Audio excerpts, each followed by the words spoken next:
Hi, my name is Brogan Bennett. This is April 22nd, 2020, and this is my video diary. Today, for my video diary, I will be talking about politics. So this is a very controversial topic for many people. Myself, I'm a very liberal person. All my views are completely liberal. So I want to start off with talking about how bad Donald Trump is as a president. Right now, we are going through a very stressful time with quarantine. And he probably has done the worst job possible of handling this. First off, he denied the fact that coronavirus was even real up until when we had thousands of cases already in the U.S. and it was already spreading like crazy, but he was still denying it.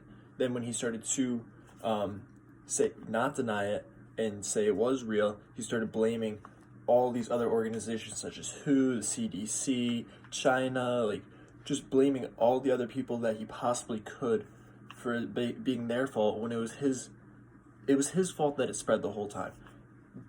It was already in the U.S. and he was denying it, and that causes to spread because there's no social distancing measures in place, and really it's screwed our country completely because now we're stuck in a world where we have to deal with this every day. We have to stay inside. We can't see our friends. Our senior year is being ruined by this, when in reality this could almost be over. You look at other countries and how well they've handled this, and while it's not perfect and there's still social distancing measures in place, they're talking about ending those social distancing measures in May.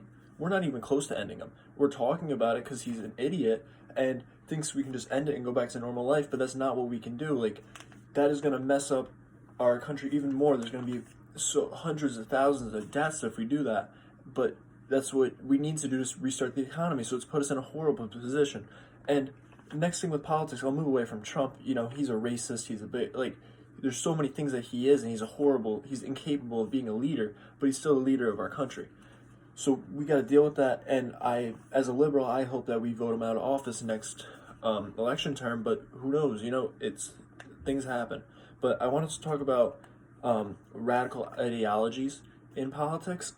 So one, for example, is Medicare for all. I'm a Bernie Sanders supporter. While he dropped out of the race, I still support him. I'll support Joe Biden because I think he's a better candidate than Trump, but I'm a Bernie supporter.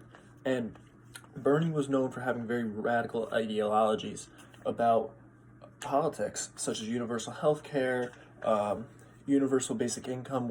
He was kind of on board with that. There was more Andrew Yang, but these are two radical ideologies that in reality aren't that radical. Every human being should have the right to an income that can help them live and not be homeless and not live out on the street and be able to eat food every day. Every human being has the right to have medical care and not have to be told they can't have a prescription because they can't afford it. Every other country in the world has universal health care. Not every other country, but most do. And we spend the most money on health care than any other country in the world. And yet our healthcare system is probably one of the worst in the world. People pay some of the highest rates for medications compared to other places in the world, and that is not acceptable. We should have universal health care.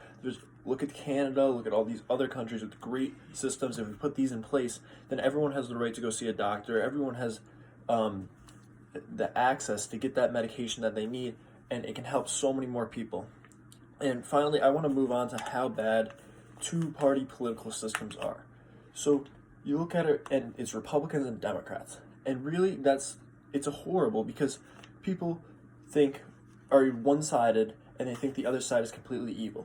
You need to look the way it should be. Like other countries like France, they have four main political parties. So it's not just one party gets it one term, the next party gets it the next term. It's all different. And the issue with one party getting it and then the other party getting it is it's two polar opposites, and the sides just learn to hate each other. So if you lean more conservative and you lean more liberal, you're just going to hate each other and choose whatever candidate is more of one side. What it really should be you have a party that's liberal, a party that's conservative, a party that's moderately conservative, a party that's moderately liberal, so moderate Democrats, moderate Republicans. So it should be four parties. But instead what ends up happening is you fight in the primaries for two sides, or should be two different parties to get the nominee, and then you all gang up together against the other party. It should be voting on what you care about, not voting on what's the lesser of two evils. We've had two straight elections now where it's the lesser of two evil candidates. We had Hillary Clinton and Donald Trump. Now we have Joe Biden and Donald Trump. That's not the way politics should run, and this has been my video diary on politics.